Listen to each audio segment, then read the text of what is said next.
इंसान कभी विचार किया है यहां पे किस लिए आया है और आखिर जाना कहां है, किस लिए आया है? आमतौर पे लोगों का एक रवैया बन चुका है, खाओ पियो ऐश उड़ाओ, ये जग मीठा अगला किसने देखा है। अगला जिन संतों ने, पीर फकीरों ने, पैगंबरों ने देखा है उनकी मानने को तैयार नहीं होता। उनके लिए कह देता है कि नहीं,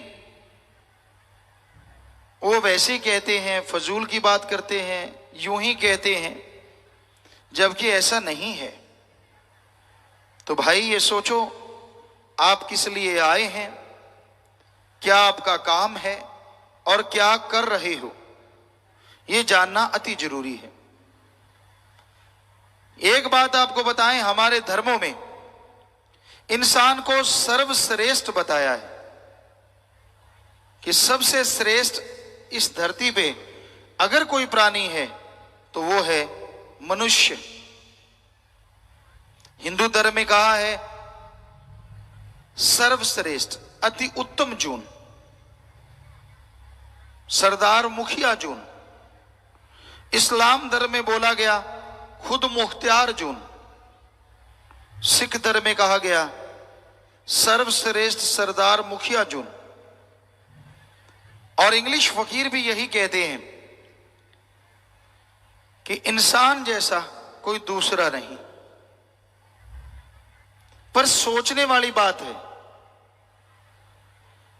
कि इंसान ऐसा क्या कर्म करता है जिससे कहा जाए कि वाकई जो गुरुओं ने, पीर पैगंबरों ने, ऋषि मुनियों ने कहा है वो सही है, कि वाकई इंसान जैसा कोई नहीं है। देखते हैं आदमी और जानवर, पशु पक्षी में क्या फर्क है।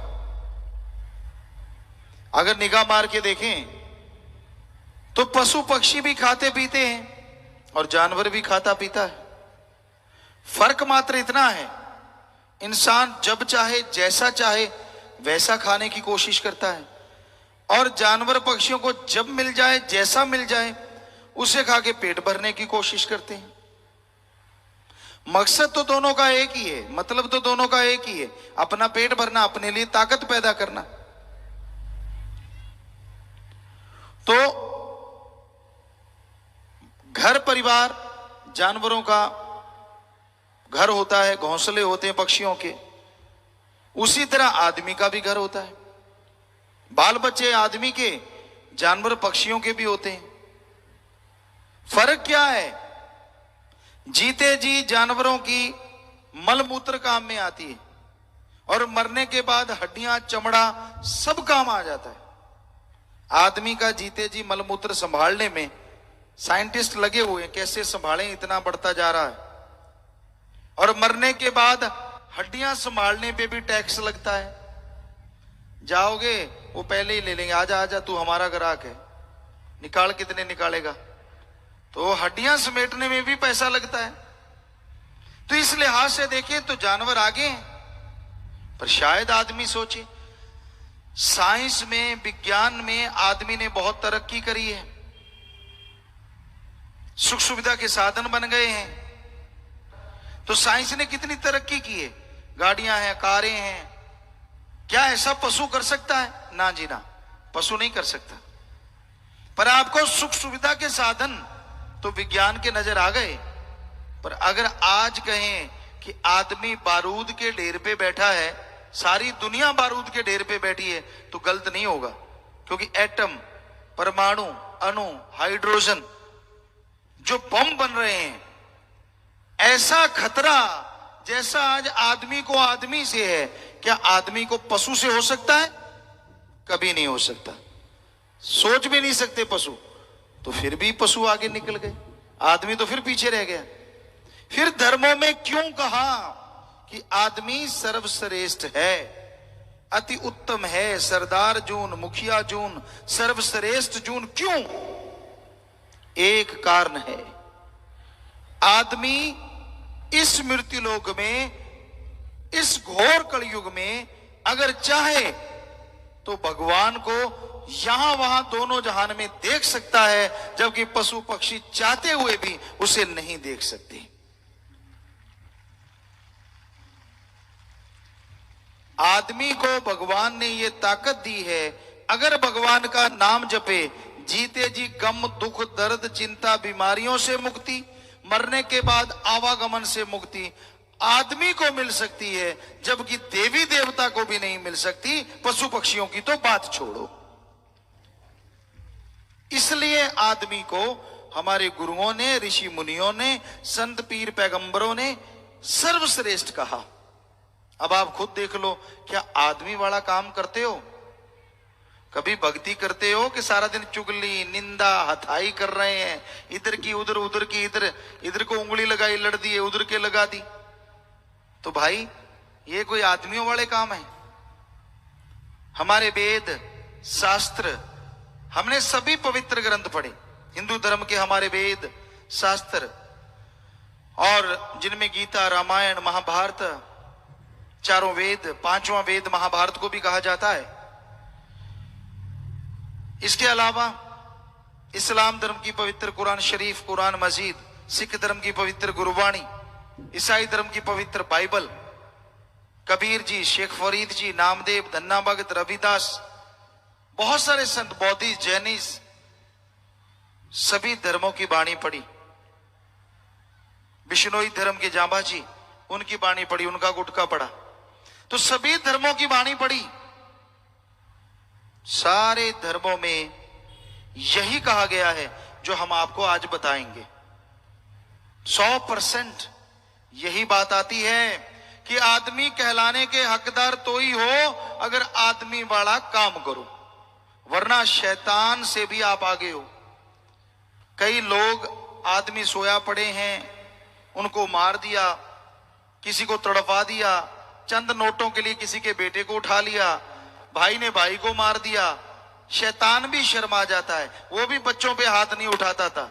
आज आदमी शैतान का बाप बना हुआ है। अपनी मां की संभाल नहीं, अपने बाप की संभाल नहीं। कई लोग हमारे पास आते, गुरुजी प्रसाद दो। किस लिए भाई? मेरे मां बीमार है, उसकी मुक्ति हो जाए। हमने कहा ऐसा प्रसाद तो हमारे पास नहीं, जिसको दें वो मर जाए। आप मारना चाहते हो? कहता नहीं, वो टट्टी पेशाब चारपाई पे करता है। तो हमने कहा जब बचपन में तू करता था तब तेरी मां ने तो नहीं कहा कि इसकी मुक्ति कर दो? वो तो नहीं बेचारी बोली कि इसका रोज टट्टी पेशाब कर उठाना पड़ता है, दिन को भी रात को भी, कोई प्रसाद दे दे बेड़ा पार कर दे? वो तो नहीं बेचारी बोली। अब उसका तुझे उठाना पड़ गया, तो अब तू कहता है कि वो मर जाए। लानत है ऐसे औलाद पे। कहां चली गई हमारी संस्कृति? हमारे धर्मों में तो यही शिक्षा है। अरे बचपन में मां बाप टट्टी पेशाब उठाते हैं। हमारा धर्म, हमारे देश में यही संस्कृति है। जब वो बुजुर्ग हो जाएं तो उनके बेटे बेटियां उनके हाथ की लाठी बने और उनको बच्चों की तरह संभालें। यह है हमारी संस्कृति। ना कि उनको बूढ़ा कह के एक भूसे वाले कमरे में डाल दें, सूखा रोट खिलाएं। नहीं नहीं नहीं, मरने के बाद आप खर्चा करते हो, शर्म नहीं आती? जीते जी सूखे रोट दिए और मरने के बाद हलवा पूरियां खाओ जी, अपनी नाक का सवाल है। और जब वो जीते जी उनको नहीं खिलाए तब नाक किधर गई थी? शर्म नहीं आती? जिन्होंने बड़ा किया, पढ़ाया लिखाया, ठीक है उनमें अवगुण हो सकते हैं तो वो भी आदमी, क्या हुआ अगर मां बाप है? उनमें भी अवगुण हो सकते हैं, उनमें भी बुरी आदतें हो सकती। आपकी नहीं बनती तो राड़ से बाढ़ अच्छी, अलग रहो, लेकिन उनको कभी बुरा ना कहो और उनकी सेवा से मुंह ना मोड़ो। जितना हो सके उनकी सेवा करते रहो। घर से सेवा शुरू करो, फिर करो समाज की सेवा। पर आज का युग ही ऐसा है। हमने देखा बुजुर्गों को बूढ़िया, डैनिया, इतने इतने गंदे नाम लेंगे भी। है तो तेरा ही खून, तेरा ही बाप है, तेरी मां है, क्या कह रहा है? शर्म नहीं आती तुझे? अपनी मां के लिए, बाप के लिए इतने निरादर के शब्द प्रयोग में लाता है। और मां बाप को भी चाहिए, बच्चों को आशीर्वाद दें। एक उम्र होती है, वेदों में लिखा हमारे, वो तो 75 साल था, लेकिन आज की उम्र माने तो 50-55 साल। उसके बाद आपको संन्यास लेना चाहिए।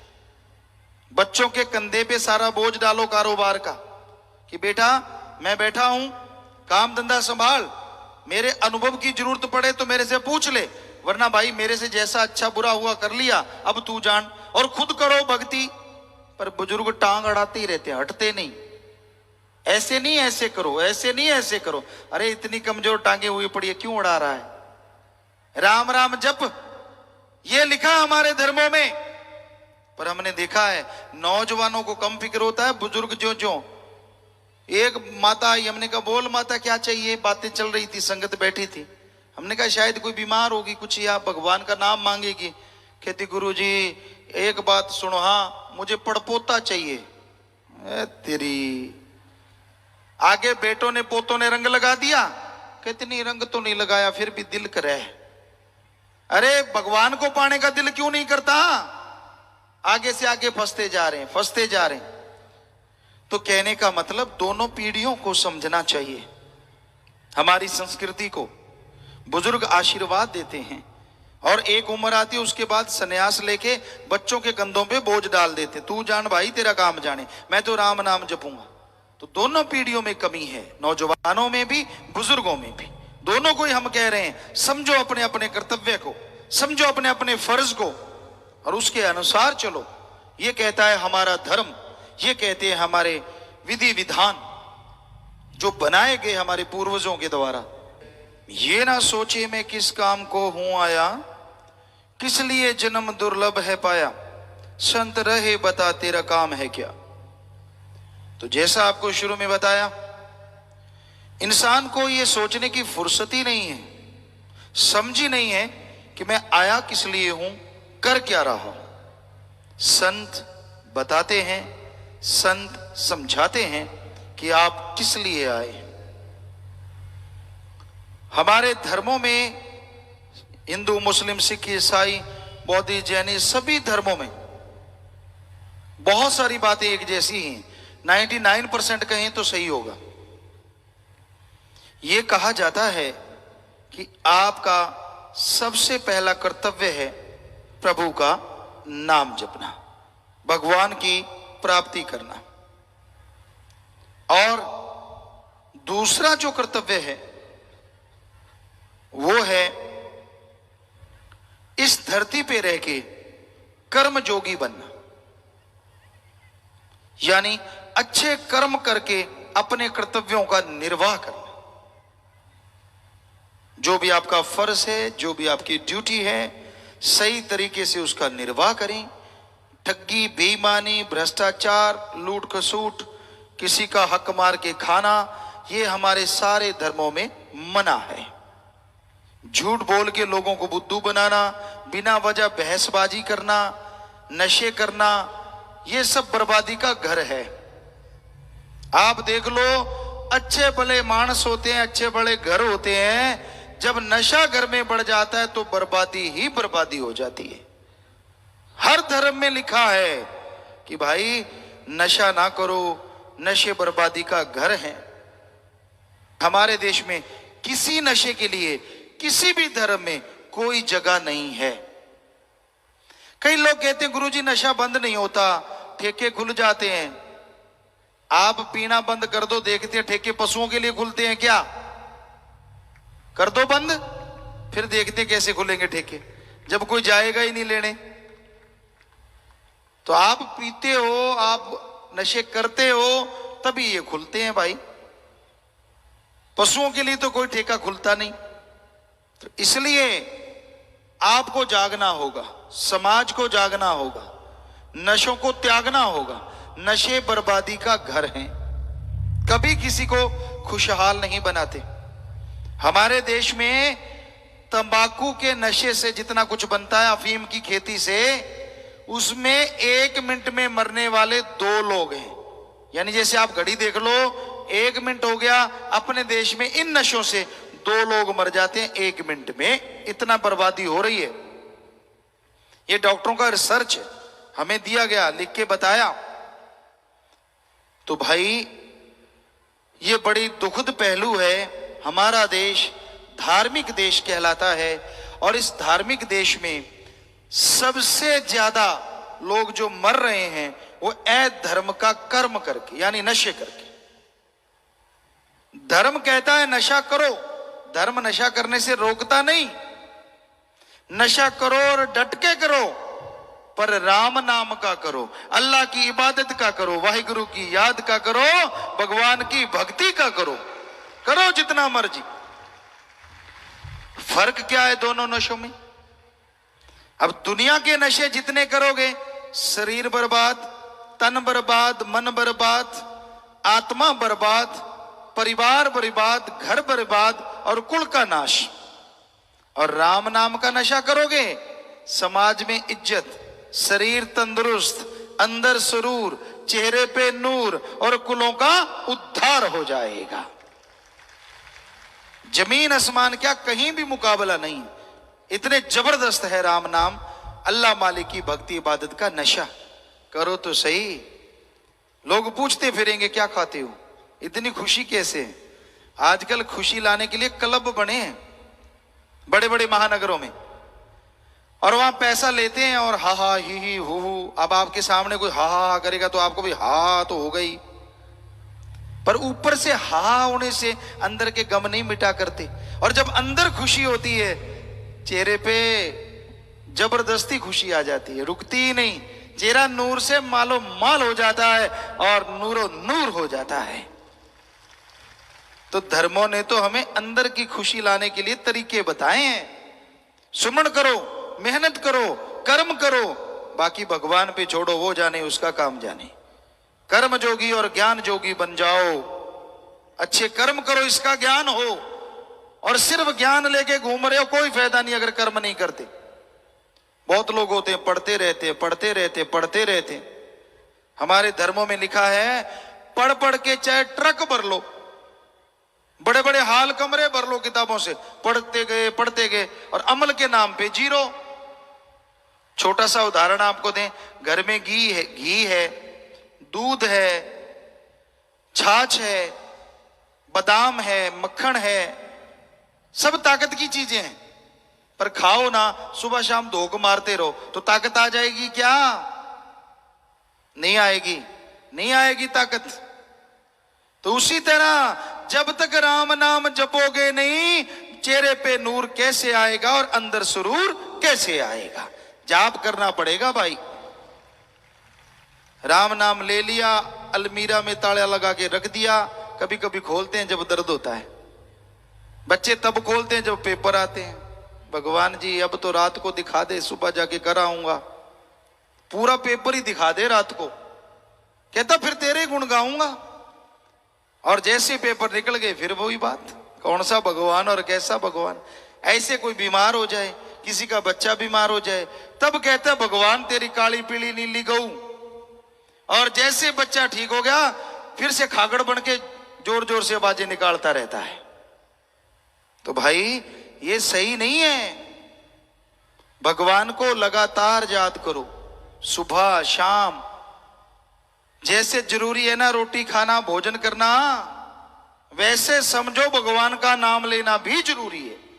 भोजन करने से ताकत आए ना आए, हम आपको लिख के गारंटी देते हैं, राम नाम सुबह शाम जपने से आपको ही नहीं, आपके कुलों को भी ताकत आएगी, आपके परिवार तर जाएंगे। ऐसा है राम नाम। फिर भी आप ना जाप करना चाहो तो भाई हम क्या करें? ऐसी तो कोई चीज नहीं, जैसे भैंस को खिलाते हैं, एक पाइप सी होती है लकड़ी की, अगर वो दवाई ना ले तो भर के उसके मुंह में ठूंस देते हैं कि पीना ही पड़ेगा। अब ऐसा तो आपके साथ हम कर नहीं सकते कि राम नाम डाल के मुंह में डाल दे के ले पीना ही पड़ेगा। आप तो आदमी है, मानस है, पशु तो है नहीं। इसलिए आप मर्जी के मालिक हैं और अपनी मर्जी से ही जाप करो, फिर देखो नजारा। सच्चे दिल से, सच्ची भावना से अगर जाप करोगे तो फल मिलेगा। कहते हैं शिकारी वो होता है जिसको लगे लगे ना करना पड़े, अपने आप ही पकड़ ले शिकारी। और उसी तरह भगवान की खुशियां, अल्लाह राम परमात्मा की खुशियां वो हासिल करता है जिसको कहना ना पड़े, कि भाई तू भगवान की भक्ति कर, उसके अंदर तड़प पैदा हो जाए, लगन लग जाए, और वो सच्ची रुचि से और पूरी खुशी से भगवान का नाम ले, कुछ मांगे ना, बिन मांगे मोती मिले और मांगे मिले ना भीख। पता नहीं क्या बख्श दे भगवान। सच्चे दिल से अगर उसकी भक्ति करो, सच्ची भावना से अगर भक्ति करो। लोग कहते हैं भावना, श्रद्धा किसे कहते हैं? आज की श्रद्धा है पैसा। मंदिर, मस्जिद, गिरजाघर, गुरुद्वारा, कहीं भी जाइए, हमने देखा सभी धर्मों को मानते हैं, सभी जगह जाते हैं। क्या कहा जाता था जब हम गुरुगद्दी पे नहीं आए? तेरी जो श्रद्धा है चढ़ा दे। श्रद्धा थोड़ी चढ़ाई जाती है। कहते नहीं नहीं पैसा, मतलब श्रद्धा का, भावना का दूसरा नाम पैसा है। अब लाख रुपए की ठगी मारी, 1000 रुपए भगवान को चढ़ा दिए, ये कौन सी श्रद्धा है भाई? ये तो उल्टा भगवान को हिस्सेदार बना लिया कि भगवान मैंने लाख की ठगी मारी है, उसमें से 1000 तेरे हिस्से का तू ले ले, मेरा 99,000 एक नंबर का बना दे, तू भी खुश और मैं भी खुश। ये तो उल्टा भगवान को हिस्सेदार बना लिया ठगी में। इतना कम हिस्सा आदमी आदमी से नहीं लेता, वो भी कई परसेंटेज ढूंढता है, 10, 20, 30। ऐसे थोड़ी ना कि इतने से काम चल जाएगा। पर हकीकत ये है वो 1000 भी भगवान नहीं लेगा, आपने चढ़ाया और आपके जैसे कि उठा के खा जाएगा। आप खुश कि मैंने मालिक को दे दिया, और वो खुश मैंने मालिक से ले लिया, बीच में ही रगड़ा रगड़ी, मालिक तक एक पैसा नहीं गया। तो ये भावना नहीं है, ये श्रद्धा नहीं है। सच्ची भावना कौन सी होती है? मालिक ना करे, जैसे आपका कोई बेटा बीमार हो जाए और आप उससे बहुत प्यार करते हैं, बहुत श्रद्धा है उसके लिए, बहुत भावना है, आपकी आंखों से अपने आप आंसू चल पड़ते हैं, आपका दिलो दिमाग तड़प जाता है, आप व्याकुल हो जाते हैं, रोते हैं, तड़पते हैं। ये है श्रद्धा, ये है भावना बाप और बेटे की। यानी आप अपने औलाद के लिए इतनी श्रद्धा रखते हैं, इतनी भावना रखते हैं। रुपए में 100 पैसा आप अपने बेटे के लिए श्रद्धा रखते हैं। ऐसी ही श्रद्धा, ऐसी ही भावना आप भगवान के लिए रुपए में 15-20 पैसे बना लो, गारंटी हम देते हैं भगवान के दर्शन आपको जरूर होंगे। ये है सच्ची श्रद्धा, सच्ची भावना। पैसे का नहीं भूखा भगवान, खाने पीने का नहीं भूखा। कभी भगवान को खाते देखा है? कभी नहीं खाता। लड्डू पेड़े हलवा चढ़ाया और खुद ही रगड़ गए। मैं तो बकरा चढ़ाऊंगा देवी को। बकरा, बकरा क्या चढ़ाएगा? मुंडी काट के देवी को दे दी, जिसमें खोपड़ है, मांस नहीं है अच्छा, और अच्छे मांस वाला हिस्सा खुद रगड़ गया। देखो होता है कि नहीं ऐसा? बताओ सच, ऐसा ही होता है। देना तो पूरा बकरा दे, कोई नहीं देता। क्योंकि हमने धर्मों में पढ़ा है, देवी देवता फरिश्ते कभी निर्दोषों को तंग नहीं करते।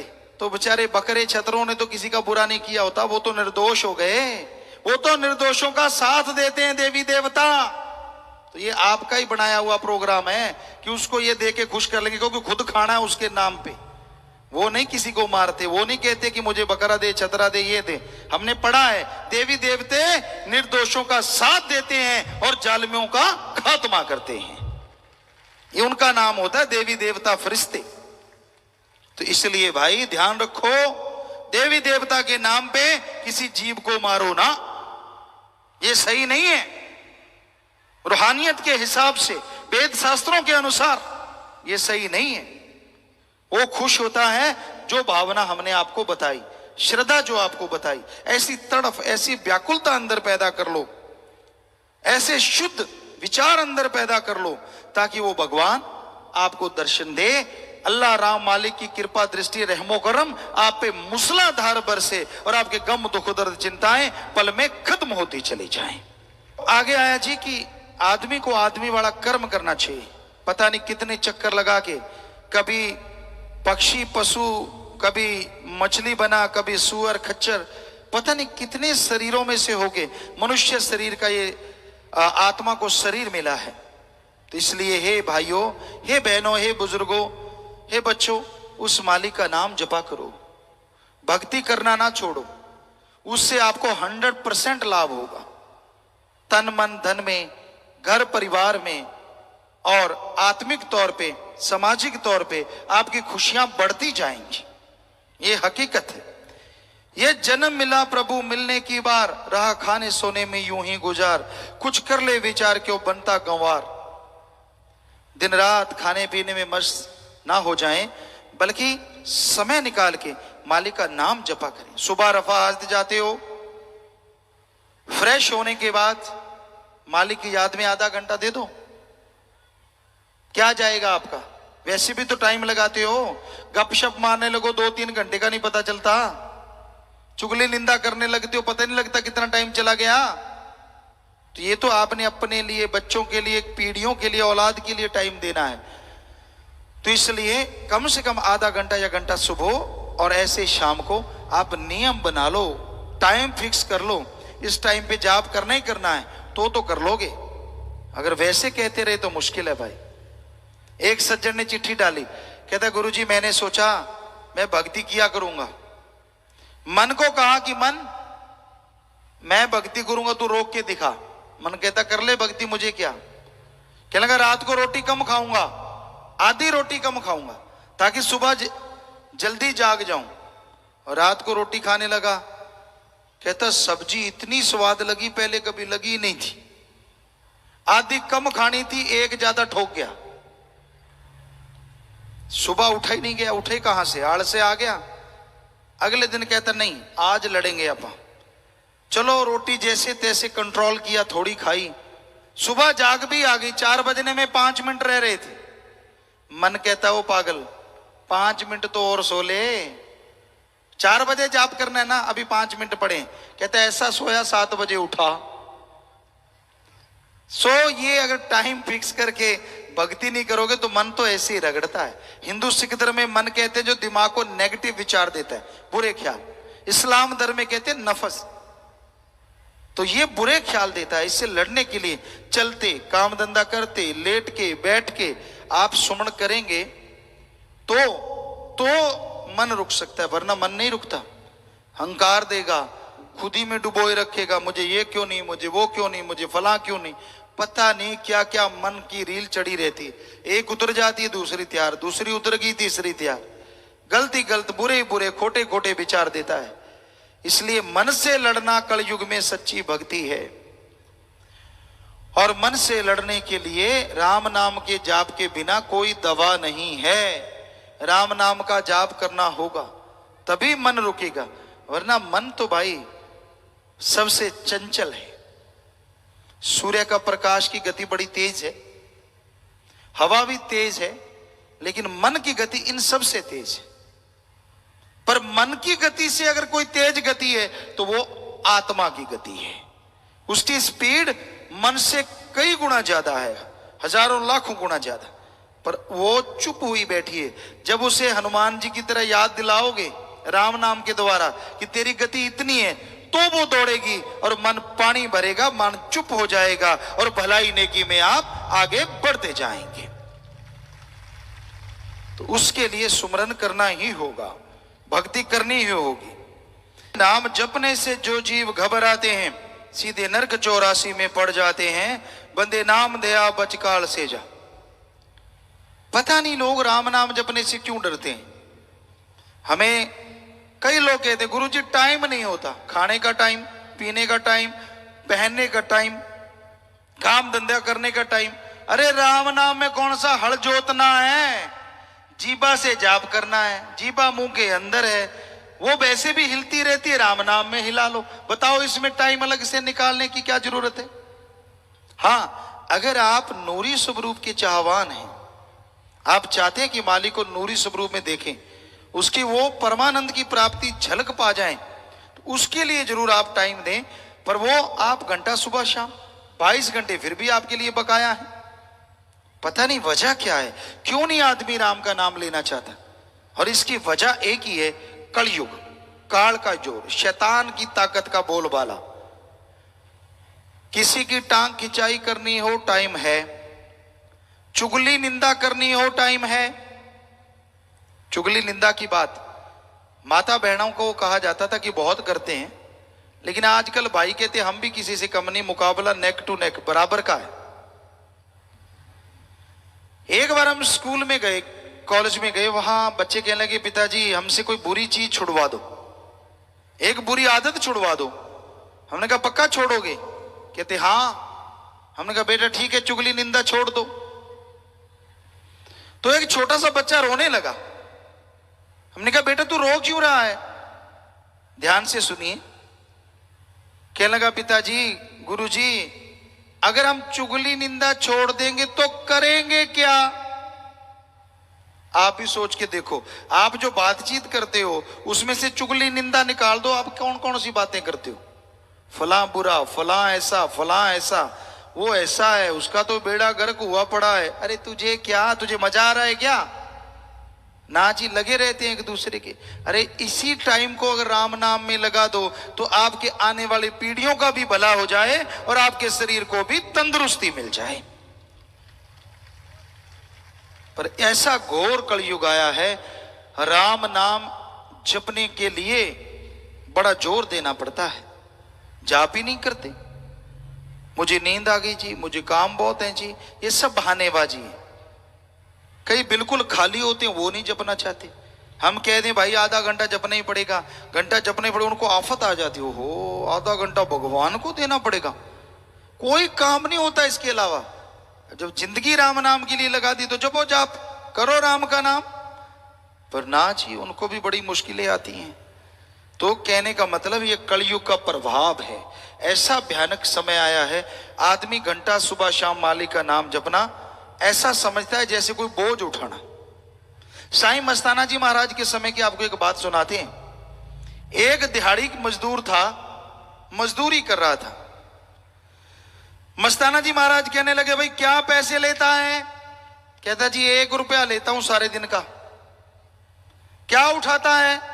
गोबर उठाता है, गंदगी उठाता हूं जी सारी, सारा दिन फावड़ा चलाता हूं। मस्ताना जी कहने लगे बरी तुझे 2 रुपया दें तो लेगा? कहता काम। काम कहते बस कपड़े अच्छे पहन के नहा धो के बैठना है। कहने लगा मजा आ गया, ये बाबा तो बड़ा फंसा, बैठने के 2 रुपए दे रहा है, मैं तो गंदगी उठा रहा था। कहता ठीक है बाबा। नहाया, अच्छी धोती पहन ली, कुर्ता पहन लिया, आजा भाई बैठ जा। बैठ गया। ये ले राम का नाम, ले लिया, इसका जाप करना है। कहता हाँ जी। अब घंटा, आधा घंटा जाप किया, जंबाई आने लग गई। घंटा जाप किया, खाज खुजली होनी शुरू होगी चारों तरफ। थोड़ी देर के बाद वो हाथ जोड़ के बाबा जी के सामने आ गया। कहता है बाबा ये ले तेरे 2 रुपए, मैं जाप आज करूं ना कल, मुझे तो गंदगी उठाना मंजूर है, पर राम का नाम सारा दिन नहीं जपूंगा। है ना सच भाई? आज देख लो, आप जो दिहाड़ी लेता है हम दे देते हैं, बैठ जाओ सुमन पे सारा दिन करना, उससे भला आपका ही होना है। लेकिन आप नहीं करोगे, हमें पता। या तो खुराटा सुमरन शुरू, थोड़ा इधर उधर टेक लगाई और नींद, या फिर आपको पता है वो काम धंधे याद आते हैं जो पहले कभी याद आए ही ना हो। तो इसका कारण है मन, माया, काम, वासना, क्रोध, लोभ, मोह, अहंकार। ये 7 हैं। 7 के चक्रव्यूह में आदमी फंसा हुआ है और इससे निकलने के लिए सुमरन के अलावा और कोई ताकत नहीं है। सुमरन तो करना पड़ेगा, चलते, बैठ के, लेट के, काम धंधा करते, थोड़ा थोड़ा सुमरन करते रहो तो आप इनसे निजात हासिल कर सकते हैं। राम नाम की धुन में ऐसी शक्ति है कि अगर राम नाम आदमी जाप करता है, अल्लाह वाहिगुरु गॉड खुदा की इबादत करता है, तो वहां शैतान महाशैतान काल महाकाल नहीं ठहरता, उसका बाढ़ बांका नहीं होता जो मालिक के नाम से जुड़ा होता है। इसलिए मालिक के नाम से जुड़ो, उसका जाप करो, खुशियां मिलेगी। आप जाप तो करते नहीं। आपको एक कंजूस की बात सुनाते हैं। 3 कंजूस बैठे थे, चर्चा चली, उनके पास देसी घी 2-2 किलो के डिब्बे थे। कहने लगा भाई, एक कहने लगा मेरा तो अभी 1.25 किलो बाकी है, 6 महीने हो गए। कहते कैसे कैसे खाता है तू? कहता मैं रोटी पे सुई के जो नक्का होता उधर से उठाता हूं और वो लगाता हूं सुबह शाम 3 टाइम, इसलिए घी इतना बचा हुआ है। दूसरा हंसने लगा, कहता बस मेरा तो लगा ही 100 ग्राम है, सारा घी 2 किलो का 2 किलो पड़ा है, बस 100 ग्राम लगा है। तू कैसे लगाता है? कहता तू सुई के नक्के से लगाता, मैं नोक से लगाता हूं, इसलिए इतना ही लगा। तीसरा बहुत हंसा जोर जोर से। वो कहने लगे तू क्यों हंस रहा है? कहने लगा मेरा 6 महीने में 2 किलो का 2 किलो ही पड़ा है। कहते ये कैसे? कहता मैं पता रोटी बना लेता हूं, 2 किलो का डिब्बा इधर उठाता हूं, रोटी को घी दिखा देता हूं और खा लेता हूं। तो आप में भी राम नाम वाले ऐसे ही हैं। कोई तो सुई के नक्के जितना ही जाप करता है, कोई नोक जितना, और कोई राम नाम ले रखा है, दिखा के काम चला लेता है। बताओ फायदा कहां से होगा भाई? फिर कहेंगे गुरुजी झूठ बोलते। गुरुजी तो सच बोलते, जाप आप नहीं करते। गुरु बेचारा क्या करे, जा सिखड़ में चूक। गुरु पीर फकीर तो सच कहते हैं, पर मानने वाला ही कोई ना माने तो गुरु क्या करे? इसलिए भाई राम नाम का जाप करोगे तो माला माल होगे। हम फकीर का काम तो टीचर की तरह पढ़ाना और बताना है, आगे मानना तो आप लोगों के हाथ में है।